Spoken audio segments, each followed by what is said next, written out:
Aquí cualquiera dice lo que quiera, cuando quiera, porque quiera, en cualquier medio. No son solamente en las redes. Entonces, hay que buscar la forma de ir limitando la forma en que te comunicas. Pero no pudiera dar esto No, pie no suplanta a un tema de censura. Lo que yo no defiendo es el libertinaje. Lo que yo no defiendo es la vulgaridad. Lo que yo no defiendo es el daño que se le está haciendo a las futuras generaciones, haciéndole entender que eso es lo correcto. El narcocontenido, una canción que dice, yo tengo la paca, ya yo la conseguí, yo fumo marihuana por ti, yo vendo droga por ti, porque te quiero a ti. Saludos amigos de las exclusivas de José Peguero, aquí estamos en una entrega especial con una de las grandes leyendas del cine dominicano, un actor consagrado que ha participado en entregas como Nueva York, La Cárcel de la Victoria, Veneno, Tres Hombres y un Ataúd, entre muchas otras que de seguro ya habrán visto. Es un honor para nosotros tener la presencia de Richard Douglas. Gracias, José, por invitarme a tu espacio. Yo me siento prestigiado con estar aquí al lado tuyo. Perfecto. No eran 3 hombres, eran 4 hombres. Cuatro hombres y un ataúd. Claro, porque 3 se puede derrengar. Richard, se ha hecho viral a través de las redes sociales una propuesta que está realizando sobre un código de ética en los medios de comunicación. ¿En qué consiste la misma? Código de ética comunicacional. Es una idea que nos surge un poco con sentimiento ciudadano de lo que está pasando en los medios de comunicación en nuestro país. Yo pienso que se han corrompido los medios de comunicación. La corrupción no es solamente política, ni económica, ni social, ni empresarial. También hay corrupción a nivel de imagen, a nivel de lo que estamos ofreciendo como país, como gentilicio. Yo creo que ya casi ni somos gentilicio, porque no parecemos gente en la forma en que nos comunicamos. Entonces yo estoy convocando a la ciudadanía a que me apoye en esta idea que debe tener muchos dolientes. Pienso que nuestras futuras generaciones están sometidas a un embate demasiado fuerte de vulgaridad, de exceso de información, exceso de imagen, un morbo demasiado despierto, demasiado abierto, que en ninguna sociedad se permite. Y en esta sociedad, si no lo frenamos ahora, no va a haber forma de frenarlo más adelante. Y sí tenemos los mecanismos como país, institucionalmente, gubernamentalmente, para frenarlo. Entonces, lo que hay que hacer es activar esos elementos que nos pueden ayudar a tener una comunicación más decente. Claro que sí. Seamos más reconocidos como un país decente, más que por un país indecente. Cuando se habla de morbo, ¿a qué elementos y componentes usted se refiere de manera directa? Al morbo en sentido general. Aquí hay morbo, te pongo un ejemplo reciente.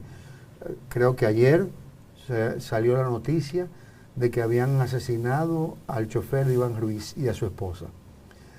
Eso ha sido una cosa que sencillamente da tristeza ver cómo han subido esos cadáveres, la forma en que mataron a ese tipo, cómo lo encontraron, la sangre, tirados en la calle, cómo recogen a la mujer. Eso es morbo. Ciertamente. No es solamente morbo lo que dice una canción popular o una canción de la que llaman género urbano, que hablan de partes íntimas y de situaciones íntimas. No solamente eso es morbo. Morbo es eso, morbo es también la muerte, la criminalidad, el narcocontenido. Una canción que dice, yo tengo la paca, ya yo la conseguí, yo fumo marihuana por ti, yo vendo droga por ti, porque te quiero a ti. Eso es morbo. Entonces, el morbo no es solamente una cuestión que va dirigida a lo sexual o a lo sensual. También el morbo va dirigido a todo lo que provoque en ti una reacción de asqueamiento, una cosa que sea difícil de ver, que sea novedosa, pero que no debe ser publicitada. Eso es morbo. El código que usted propone, el código de ética, vendría entonces a suplantar lo que hoy conocemos como la Comisión de Espectáculos Públicos. La Comisión Nacional de Espectáculos Públicos y Radiofonía, como se llama, pasó a ser obsoleta porque dejó de tener peso jurídico y peso legal. O sea, la comisión per se no puede prohibir nada, ni puede sancionar nada. Es simple y llanamente una comisión que está para ver las cosas que están pasando y de alguna manera decir, bueno, mira, yo creo que eso no debe salir. Pero yo pretendo, con este código de ética comunicacional, que este solamente es el primer paso, el mensaje que envié, pretendo lograr el consenso de gente de peso en el país, de la cultura, del arte, de la ciencia, de la academia, de la conciencia nacional, médicos, profesores, actores, directores, historiadores, gente de peso nacional, de peso a nivel intelectual, que nos ayude a conformar esta idea. Yo lo que estoy pidiendo es que, convocando a la gente, a que vayamos a buscar cuáles son las cosas que tenemos que hacer para regular los medios de comunicación. Empezar por decir lo que no se debe decir. Aquí cualquiera dice lo que quiera, cuando quiera, porque quiera, en cualquier medio. No son solamente en las redes. Entonces, hay que buscar la forma de ir limitando la forma en que te comunicas. Pero no pudiera dar esto pie no suplanta a un tema de censura. Es que debe haber censura. Pero entonces desaparece la libertad de expresión y pudiera entonces utilizarse esa excusa o ese código para entonces frenar quizás voces que no necesariamente estén actuando en concordancia y los lineamientos que tiene el gobierno dominicano. Eso es desde el punto de vista político. Por eso yo te dije que estoy convocando a la sociedad. Yo estoy convocando un movimiento civil de gente de todas las ramas posibles para que ellos se defiendan y digan, no, porque eso limita la libertad de expresión. Entonces no se va a aprobar. Sí. Porque dentro de nosotros mismos tiene que haber gente que defienda la libertad de expresión. Yo defiendo la libertad de expresión. Lo que yo no defiendo es el libertinaje. Lo que yo no defiendo es la vulgaridad. Lo que yo no defiendo es el daño que se le está haciendo a las futuras generaciones, haciéndole entender que eso es lo correcto. Sí. Porque hablamos mucho de moral y cívica. Conversaba con una amiga ayer que me decía, la moral y cívica, hablan tanto de la materia de moral y cívica en las escuelas, pero nadie habla de lo que era la moral y cívica en las casas. Es que cuando yo era muchacho, y no por llevarlo a una parte histórica, porque no significa que cuando yo era muchacho era diferente. Sí. Los muchachos son muchachos en todas las épocas. Sí. Los muchachos, hoy en día una muchacha de un barrio llega a su casa con un teléfono celular último modelo, y le dicen, ¡wow! ¿Y cómo conseguiste eso? ¡Ay, ahora podemos todos comunicarnos! Yo llegaba con un carrito de juguete a mi casa, que no me lo había comprado mi papá ni mi mamá, y yo tenía que dar mucha explicación para decir cómo yo había conseguido ese carrito. Y si mi papá y mi mamá no estaban claros, venga, vamos a devolverlo. Venga, vamos conmigo a devolverlo. Yo vivía en la calle Payá, en Ciudad Nueva, en la esquina de la tienda La Margarita en El Conde, que era la tienda más famosa de juguetes, y ahí vendían todos los juguetes del mundo.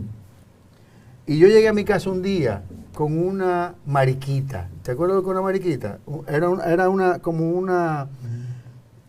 si fuera una raqueta. No, una mariquita era como una mascota. Sí. De dibujo, de esa que tú usas para colorear. Sí. Pero que no era para colorear. Era con unas muñecas de papel que tú las recortabas y le ponías diferentes vestuarios a los muñecos. Sí. Eso lo vendían en La Margarita. Yo me acuerdo que era como 15 centavos. Y yo llegué con una margarita a mi casa. Primero, no soy hembra. No tengo por qué tener mariquita. Y segundo, ¿de dónde saqué esos 15 cheles? Y mi papá y mi mamá me dijeron, ¿y esto? ¿De dónde tú lo sacaste? No, eso me lo dio un amigo mío que no lo quería porque se lo regalaron y él es varón. Y me lo regaló y yo lo traje para dárselo a mis hermanas. Me dijo, ¿quién te lo dio? Fulano de tal. Vamos para allá. Y yo tuve que ir con mi papá y mi mamá donde ese amigo que me había dado eso, para explicar por qué él me lo dio. Sí. Y decir que sí, que él me lo dio. Porque si se lo compré también, ¿de dónde sacaste para comprárselo? Claro. Esa es la moral y cívica que debemos implantar en nuestras casas, no en las escuelas. Mi hija tiene 30 años. Mi hija vive en San Diego, California. California es el estado más liberal de los Estados Unidos. Y mi hija, por suerte, no tratando yo de venderme como un padre ejemplar, mi hija se metió en amor, tenía un novio. Y ellos iban por la calle manejando y mi hijo oía las canciones del grupo YouTube, canciones de los Beatles, canciones de esos grupos que no correspondían a su época. Y ella las cantaba. Y el novio le decía, dos muchachos jóvenes, le dice, vean, acá, ¿y cómo tú te sabes todas esas canciones? Porque tú no tienes edad para saberte esas canciones. Sí. Dice, no, es que yo siempre anduve con mi papá me llevaba al colegio y me buscaba. Y esas eran las canciones que él escuchaba. Con esto te quiero decir, hasta las canciones que tú tienes en el carro, las canciones que tú escuchas como padre, esas canciones tú se las estás enseñando a tus hijos. Si oímos las canciones con este nivel de vulgaridad tan amplio que tiene nuestras canciones, ¿qué le estamos enseñando a nuestros hijos? Eso va a ser lo normal para ellos en el futuro y también para sus hijos. Sí. Entonces, ¿qué estamos haciendo? Estamos dañando las futuras generaciones. De alguna manera tenemos que frenarlo. ¿Se ha cualquierizado el arte y la cultura en el país? Así como los medios de comunicación. Se han perdido los filtros. Se ha corrompido. Se ha corrompido. Y eso es una consecuencia. Eso es una consecuencia de lo que vivimos anteriormente. Las libertades a las que permitimos llegar a nuestra comunicación se ha extendido, porque parece normal. Antes era muy raro y hasta simpático que alguien dijera por la radio una mala palabra para darle un expresionismo más claro a lo que está diciendo. Inclusive que la gente lo apoyaba. Sí, hombre, ¿cómo va a ser posible? Sí. Eso era simpático, eso era bonito, pero eso pasó de ser la excepción a la regla. Y hay gente que cree que solamente es simpático si dice esas vulgaridades para expresar lo que quiere expresar. Y todo el mundo lo hace.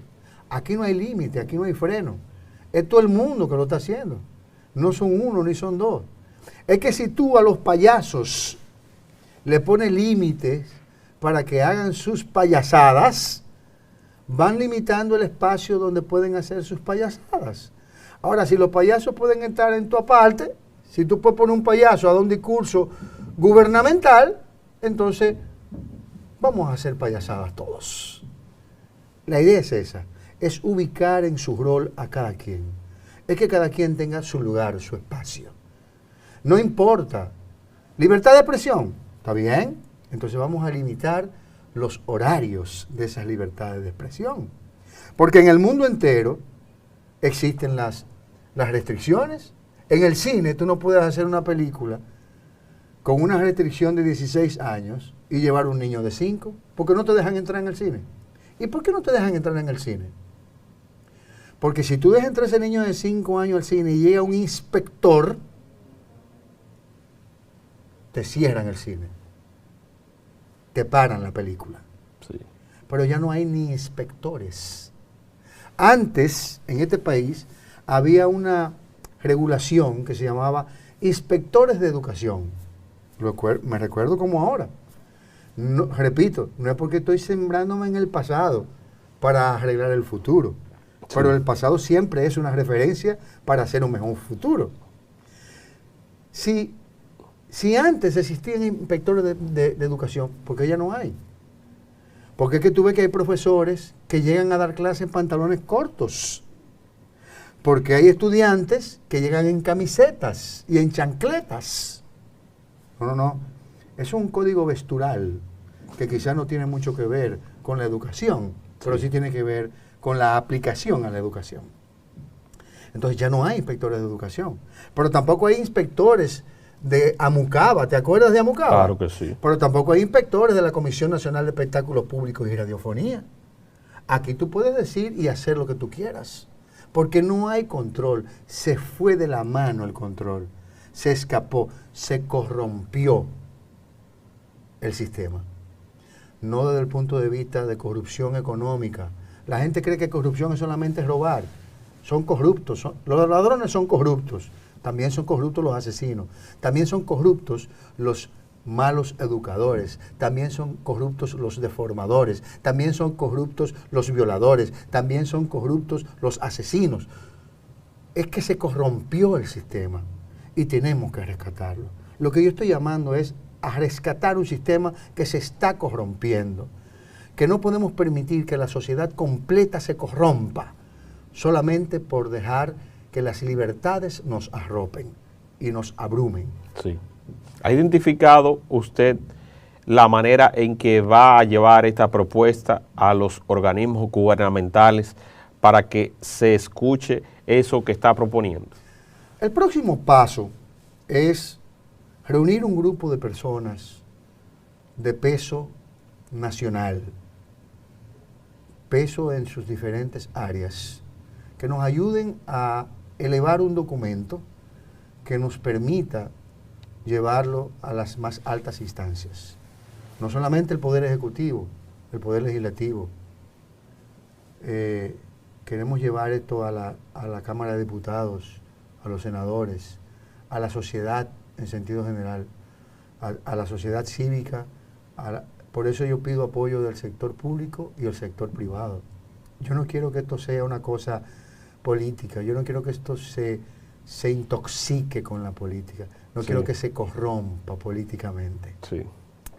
Yo pienso que debe tratarse de una idea que podemos armar todos los que nos sentimos actores en este sistema, actores de la sociedad, tú como actor social, tú como periodista, que nos ayudes a conformar esta idea de manera correcta. También se ha corrompido el periodismo. Claro que sí. También se ha corrompido la prensa. Sí, señor. Teníamos antes una prensa que daba gusto verla, leerla. Ya no se lee tanto porque además de que sale más costosa, mucha más gente tiene acceso a las redes, a las comunicaciones. Pero ¿por qué hay que caerle atrás a lo que está corrompido y no recuperar lo que parece que está perdido? Y estoy hablando a nivel de prensa. Sí, señor. A nivel de la prensa. ¿Por qué un periódico digital tiene que convertirse en un periódico de las redes y no en un periódico con el concepto que tenía el periódico escrito, pero en las redes? ¿Por qué? ¿Por qué tenemos que permitir que la corrupción nos arrope, que nos apañe, que nos convierta en nada? No, tenemos que rescatarlo. Yo pienso que este es mi deber.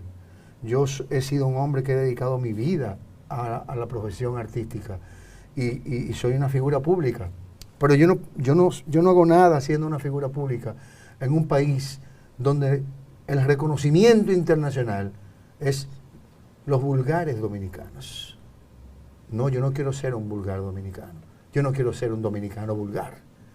Yo quiero ser un dominicano reconocido por mi trabajo, por mi trayectoria, por mi decencia, mundialmente. Sí. Eso no significa que en una película yo no tenga que decir una mala palabra. Si el personaje requiere que yo diga una mala palabra, tiene que decir. Yo lo digo. Pero la película tiene una restricción de 18 años. Eso no quiere decir que yo no haga un programa que tenga que decir cosas crudas. Si lo tengo que hacer, yo lo hago. Pero ese programa tiene que tener una restricción. Ese programa va a salir después de tal hora. Porque de tal hora a tal hora no se puede poner ese espacio. Eso no se puede poner ni en la radio, ni en la prensa, ni en la televisión, ni en las redes. Quiero que sepas que como país tenemos el derecho y la autoridad para controlar las redes. Y la autoridad para nosotros limitar lo que se diga en las redes. Sí podemos. Sí podemos. Lo que estoy pidiendo simple y llanamente es que nos pongamos la pila, que pongamos activos esos mecanismos para que nuestras futuras generaciones tengan de dónde agarrarse para ser generaciones más decentes, más dignas. Que los niños estén interesados en ir a la escuela, no porque hay una aldea infantil que los cuida para que la mamá se vaya a trabajar en cualquier cosa. Sí. Porque no te preguntan a qué se va a trabajar la mamá o el papá.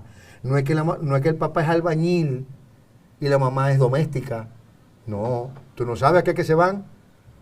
Es que tú no hiciste primero un análisis de fondo de a qué se dedica esa mamá y a qué se dedica ese papá. Y ese niño, ¿por qué te lo dejan en la aldea infantil? ¿Para que tú lo lleves a la escuela, para que le den desayuno, merienda y comida?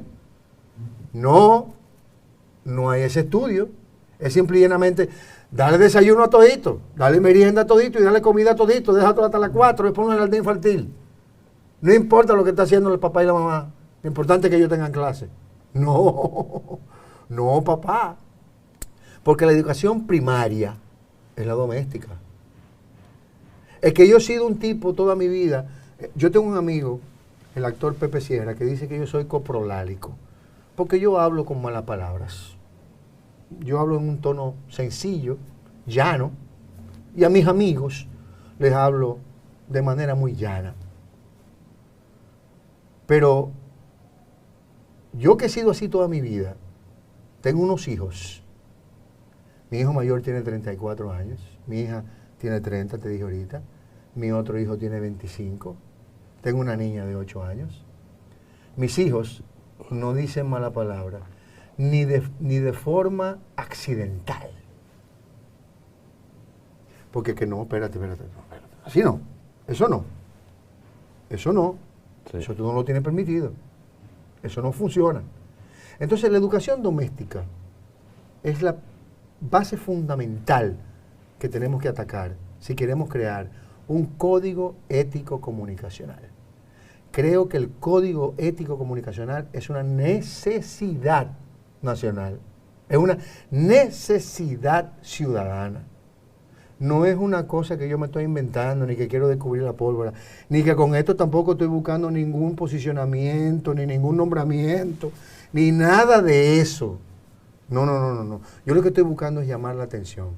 Lo que yo estoy buscando es sensibilizar a la ciudadanía, a la sociedad civil, para que nos pongamos en atención con respecto a lo que está pasando en los medios de comunicación. Cuando usted repasa la radio dominicana, usted hace la aseveración de que su hija aprendió a escuchar música y que influyó la música que usted le colocaba cuando la iba a buscar al colegio. Pero cuando usted abre la radio y empieza a pasar las emisoras, ¿qué impresión se lleva? Me llevo la impresión de que todavía, hoy día, hay emisoras, hay espacios en radio, en televisión, en las redes, que vale la pena verlos, que son dignos, que son decentes, que enseñan, que construyen. Hay mucha porquería. Está saturado de porquería y a eso que estamos intentando controlar. Pero sigue habiendo gente con buena intención. En televisión tú puedes encontrarte con buenas propuestas. Con excelentes propuestas. María Cela Álvarez tiene 20 años en la televisión y nunca ha permitido contenido dañino en sus espacios. ¿Usted ha visto El Reperpero? No. ¿Qué es El Reperpero? Programa de Telemicro nocturno. No lo he visto. Un programa de humor. Programa de humor. He oído hablar. Sí. Pero no lo he visto. Ah, bueno. ¿Y a qué hora es? Cerca de la medianoche. Está bien. Por ahí. Está bien. Si dicen cosas que son casi prohibitivas, está bien. Porque esa hora no es para que un muchacho esté en la televisión. El muchacho que está viendo la televisión esa hora es porque su papá lo permitió. Su papá y su mamá son dos sinvergüenzas.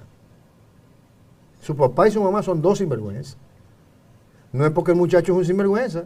Porque ¿qué es un muchacho despierto a las 11 A de la las noche? 11, a las 12 de la noche. Porque mis hijos se acostaban a las 7, lo grande. Usted recuerda que había un anuncio de Colgate famoso y valga la cuña que decía la hora de dormir ha llegado ya para que los niños se vayan a acostar. Lo ponían a las 7, 8 de la noche. No, y antes de eso, Reintel. El Reintel viejo son las 10 de la noche. ¿Sabes dónde están tus hijos? Eso era una cuña de Reintel, Sí. del Reintel de antes. Pero deberían rescatarlo eso. Eso hay que rescatarlo. Esas Claro. cosas hay que rescatarlas. Porque, Una pregunta, pero una pregunta fuerte. Claro. No, Una pregunta reflexiva, que eh, cualquiera que esté por ahí, espérate, ¿dónde está el es muchacho? es un ministerio de educación que te diga, ya la hora de sus niños en televisión se acabó. Por ponerte un ejemplo. O un ministerio de cultura que promueva programas de arte. Vamos a hacer un programa de pintura con Elsa Núñez. O vamos a hacer un programa de teatro con Carlota Carretero. O vamos a hacer un programa de poesía con Andrés L. Mateo. Un ministerio de cultura que se ocupe de la cultura y de la promoción de la cultura. Y uno de educación que se ocupe de la educación. No quiero decir que no se están ocupando, Sí. pero quiero decir que se pueden ocupar más, que podemos invertir más tiempo, más energía, más intencionalidad en tener una sociedad más decente, más culta, más adecuada a los tiempos reales de la moralidad universal. Es que en el mundo entero eso está prohibido. Es que yo viví en Venezuela 17 años. En Venezuela, tú vas a hacer un programa de televisión. Y lo primero que te entrega el canal de televisión, toma. Ese es el código de comunicación de Venezuela. Esa listica que tuve ahí, 8 páginas, esa listica que tuve ahí, tú no puedes decir ni una sola palabra de esa, ni siquiera accidentalmente. Porque accidentalmente te lo tumban. Aquí tú has grabado. Porque si tú lo dices, te lo quitamos. ¿Tú te acuerdas que antes te ponían un pito? Sí, No, porque te dijeron, claro que sí. ¿por qué te ¿Por qué te ¿Por qué el pito? Era para cuidar de que en espacios limitativos tú puedas decir cosas que no están permitidas. Por aquí, ¿qué es lo que no está permitido? Yo he visto aquí a un señor en un programa de un canal que a propósito es el dueño del canal, diciendo, tú sabes que yo sé, que yo te vi, que tú eres pájaro. ¿Qué es eso? A una figura de corte nacional, Sí. a una figura de corte jurídico. No, espérate. Tú puedes decir lo que tú quieras, pero hasta ahí no. Hasta ahí no. Porque eso no se puede decir. Porque con eso te está incitando al morbo y a la violencia. Aquí tenemos unos tratados de violencia de género que se cumplen muy bien a nivel jurídico. ¿Y por qué no se cumplen bien a nivel comunicacional? ¿No deberían cumplirse a nivel comunicacional? ¿O tú crees que la agresión a la mujer no es de esos programas que tú ves que le dicen, ¿y qué es lo que tú estás diciendo, hombre? Eso es violencia Claro familiar. que sí. Eso es violencia familiar. Eso es violencia de género. Entonces, esas son las cosas que tenemos que controlar desde la comunicación. Sobre los noticiarios, ¿cuál es su evaluación en sentido general? Mira, los noticiarios, en casi su mayoría, voy a hablar francamente, son muy pocos los que yo veo que caen en el morbo de la noticia. Hay noticias que son que concitan al morbo, como la que te acabo de decir, Sí, que mataron a un individuo y y un le accidente. ponen la cámara, Se quemaron 50 y se ven los cadáveres quemados. pero No, solamente ponen a los hijos de Machepa, porque Exacto. tú no has visto nunca Un rico. a un rico, porque lo que hacen es que en esa ocasión lo que ponen es una paloma o un retrato distante donde esa persona se ve sana, bonita, en perfectas condiciones, entonces te ponen una imagen un poco difuminada y si acaso se aparecen y toman una panorámica de la funeraria famosa que todos conocemos y ya se quedó ahí. Pero tú no lo ves que ellos llevan esa misma cámara ahí. Sí he visto morbo en algunos noticieros, sobre todo cuando hablan de la corrupción política.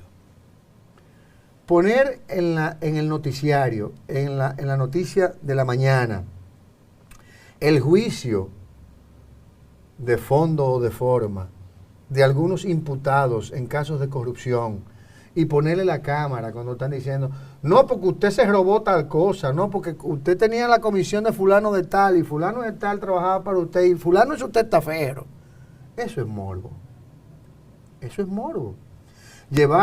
Tú poner en la cámara, que lo he visto en muchos noticiarios, casi en todo, llevan al Palacio de Justicia y lo someten al señor fulano de tal por corrupción gubernamental. Y el tipo que tú veías, un funcionario, un alto funcionario del gobierno, tú lo veías trajeado, haciendo su labor como ministro, con unas esposas caminando hacia adelante.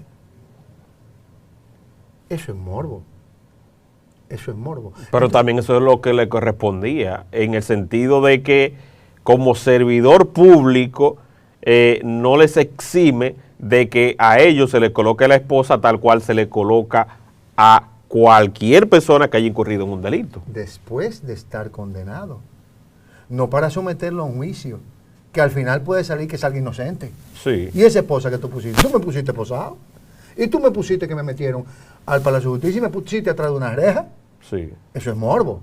Eso es para tú llamar a la gente. Mira cómo están ahí los corruptos presos. Embuste. La persecución de la corrupción no es visual, ni es auditiva. Es legislativa. Es judicial. En eso es que tú tienes que concentrarte. No en exhibir que tú lo estás metiendo preso. ¿Por qué? ¿Para qué? ¿Usted entiende entonces que la justicia se ha manejado como una especie de circo? Yo pienso que la sociedad está corrompida.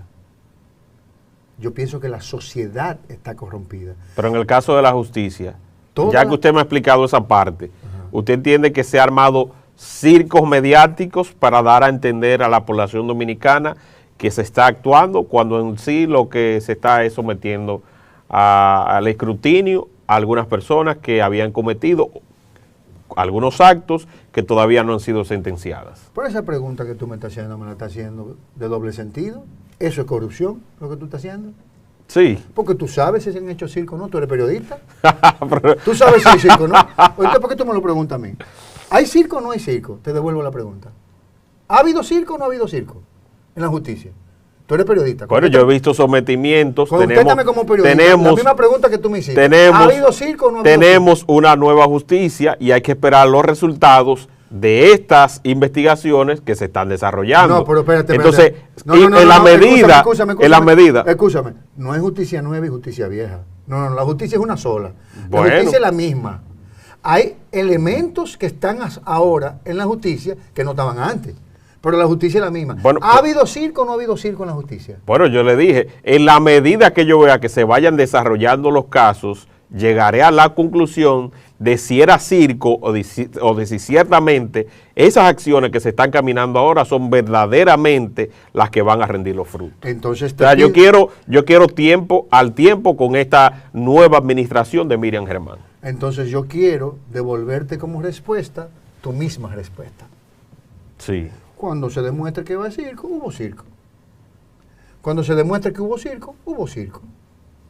Mientras tanto, yo no sé si es circo o no es circo. Pero sí sé que en el pasado hubo circo. Ciertamente. ¿No hubo circo? Sí, señor. Entonces. Pues coincidimos. Es lo mismo.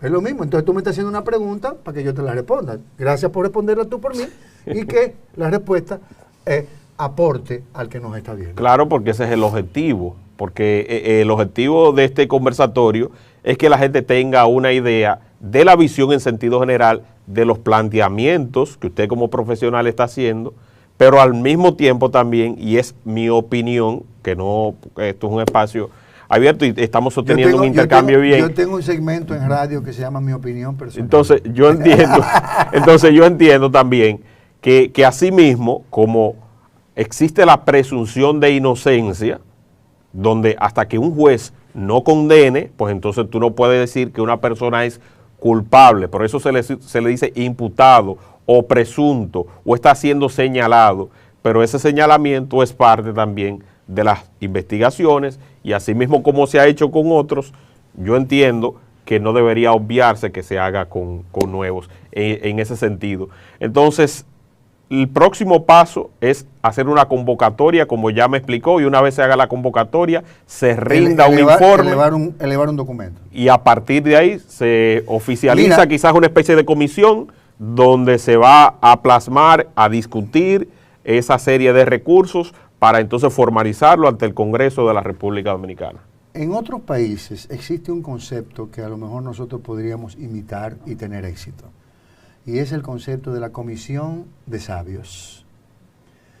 Tenemos que buscar gente que tenga, te dije, peso social en sus diferentes áreas, para que estas personas nos acompañen en la idea que tenemos de elevar a las más altas instancias la necesidad de crear un código ético comunicacional, para que podamos tener una educación más clara, para que podamos tener una comunicación más decente, para que podamos ser reconocidos y reconocernos nosotros mismos como una sociedad decente. Quizás ese comité de sabios podemos imitarlo y acompañarnos en esta labor que acabamos de emprender. Perfecto. Bueno, amigos, ¿hay algo más, Richard, que quieras agregar en el tramo final de esta conversación? Mira, yo quisiera pedir disculpas a todo el que se sienta afectado con esta iniciativa. Y quiero pedirle disculpas porque a veces no es responsabilidad directa de ellos lo que están haciendo en el daño que le hacen a las comunicaciones y a las nuevas generaciones. A veces es responsabilidad de su propia formación, de la formación de sus padres, de las libertades que ha permitido el establishment. Hay una libertad mal interpretada, hay una libertad mal manejada, mal conducida, y quizás no es más que sus actuaciones no son más que el ejemplo o la consecuencia de lo que han vivido anteriormente. Y quiero agradecer a todo el que de alguna manera ha apoyado esta idea, a todos, y síganse sumando, que mientras más somos, más podemos. Síganse sumando y síganos acompañando. Lo vamos a mantener informado de todo lo que va pasando, para que por favor no se desanimen y sigan adelante. Hay mucha gente que ha empezado esta tarea y se ha desanimado, o lo han desanimado. Sí. Ha habido inclusive amenazas de vida. Ay, Dios. Pero nosotros no, estamos dispuestos a enfrentarnos a eso y a enfrentarnos a todo, porque esto lo estamos haciendo. Si esta es mi última actuación, quiero que sea para ganarme un Oscar. Wow, tremendo. Y hay que decir que desde que se hizo público el video, justamente ayer, ha sido compartido ampliamente y el respaldo ha sido tremendo porque muchos entienden de que realmente debe existir un código de ética en materia de comunicación en el país para orientarnos hacia un mejor futuro. Amigos, recuerden compartir y comentar esta entrevista y sobre todo seguir a Richard Douglas en sus redes sociales porque él seguirá emitiendo mensajes en esta misma dirección en la medida que vaya avanzando en su propuesta. Será hasta una próxima oportunidad y que Dios les bendiga. Bye bye.